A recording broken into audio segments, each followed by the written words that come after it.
கேட்டா என்ன தப்பு? கேட்டா என்ன தப்பு மாமா? அந்த கரூர் பிரச்சனை வந்து நடந்தது.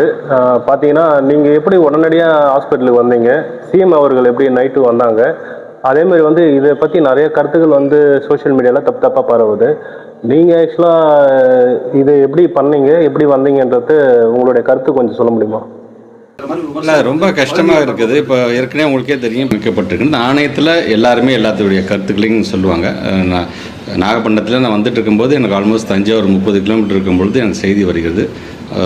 உடனடியாக கரூருக்கு போங்க, ஸ்டாம்பீட் ஆனதாக கேள்விப்படுறோம். உடனடியாக நீங்கள் எங்கே இருக்கீங்கன்னு போகும்போது நான் போய் சேர்ந்தது 10 மணிக்கு தான். அந்த வேலை கூட ஓவர் த ஃபோன் ஓவரில் எல்லா ப்ரெஸ்ஸுக்கும் நான் வந்து மீடியாவில் வந்து ஃபோனில் பேசிட்டு தான் போனேன். அவங்க கேட்ட கேள்வியும் அதான் சொன்னேன்.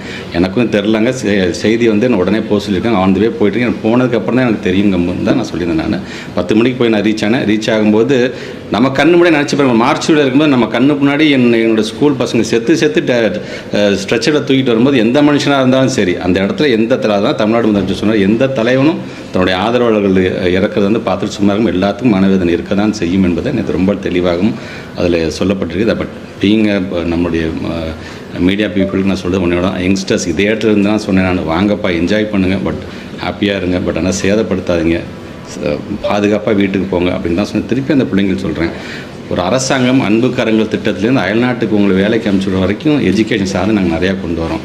தயவுசெய்து பயன்படுத்தி நீங்கள் எங்களுக்கு தான் ஆதரவு தரீங்க, நீங்கள் யாருக்கு வேணால் ஆதரவு தரீங்க. ஆனால் ஒரு எஜுகேஷன் சிஸ்டமோட நல்ல அறிவு சார்ந்த கருத்தை வாங்கிக்கிட்டு யாருக்கு வேணால் நீங்கள் ஆதரவு தரீங்க. படிக்க வேண்டிய வயசில் தயவு செஞ்சு பிள்ளைங்க படிப்பில் கவனம் செலுத்துங்க, சேஃபாக இருங்க. உங்களை நம்பி வீட்டில் பெற்றவங்க இருக்காங்க, உங்களை நம்பி நாட்டில் ஒரு அரசாங்கம் இருக்கின்றது, உங்களை நம்பி தான் திட்டமே திட்டுறோம். அதையும் பயன்படுத்தி கொள்ளுங்கள். உங்களுக்கு பிடிச்ச தலைவர் பின்னாடி நீங்கள் போங்க, நாங்கள் வேணான்னு சொல்லவில்லை. பட் உயிர் ரொம்ப முக்கியம் என்று காலிக்கப்பா கொடுத்துருக்குறானே. April fool.